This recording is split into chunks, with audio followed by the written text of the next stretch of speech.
நட்புக்களே வணக்கம். High to all. இன்றைக்கி டிஃப்ரெண்ட்டாக உருளைக்கிழங்குல ஒரு பொடி மாஸ் எப்படி பண்ணுறதுன்னு பார்க்கலாம் வாங்க. நம்ம எப்போவுமே உருளைக்கிழங்குனா மிளகாத்தூள் கரம் மசாலாலாம் போட்டு பண்ணுவோம் இல்லையா? இந்த வாட்டி அதெல்லாம் இல்லை, ரொம்ப மைல்டாக ஆனால் கொஞ்சம் ஸ்பைஸியாக தான் இருக்கும். இது குழந்தைங்க கூட சாப்பிட்லாம்ப்பா, அந்த மாதிரி தான் செய்ய போகிறோம். எப்படிங்கிறது பார்க்கலாம் வாங்க.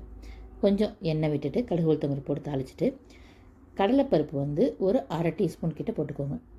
கருவேப்பிலை போட்டு தாளிச்சுக்கிறோம். பெருங்காயம் கொஞ்சம் சேர்த்துக்கலாம். இது எப்படின்னா கடலைப்பருப்பு ஏன் போடுறோன்னா நம்ம உருளைக்கிழங்கை வேக வச்சு தான் சேர்க்க போகிறோம்.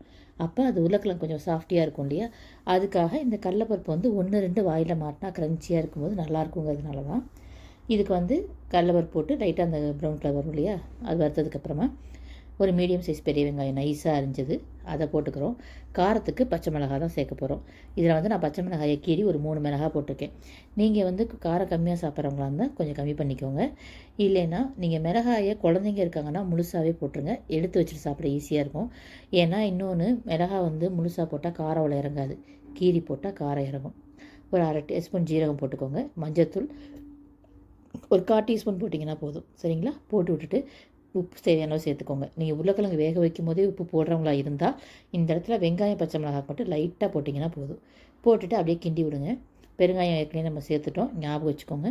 இதில் நல்லா கொஞ்சம் எண்ணெய் ஊற்றி லைட்டாக ரோஸ்ட்டாக வந்ததுக்கப்புறமா தேங்காய் பூ துருவிட்டு நீங்கள் இறக்கிடலாம். தேங்காய் பூலாம் சேர்க்கறதுக்கு இஷ்டம் இல்லை அப்படின்னா நீங்கள் அப்படியே கூட இறக்கலாம், நல்லாவே இருக்கும். நீங்கள் நல்லா காரமான ஒரு சாம்பாருக்கோ ஒரு புளிக்குழம்பு மாதிரி ஐட்டம் காரமான அதுக்கு சைடிஷாக செஞ்சு சாப்பிட்டு பாருங்கள், ரொம்பவே நல்லாயிருக்கும், டிஃப்ரெண்ட்டாக இருக்கும். ட்ரை பண்ணி பாருங்கள். நம்ம சேனலுக்கு லைக் அண்ட் சப்ஸ்கிரைப் பண்ணுங்கப்பா. தேங்க்யூ ஆல், பாய்.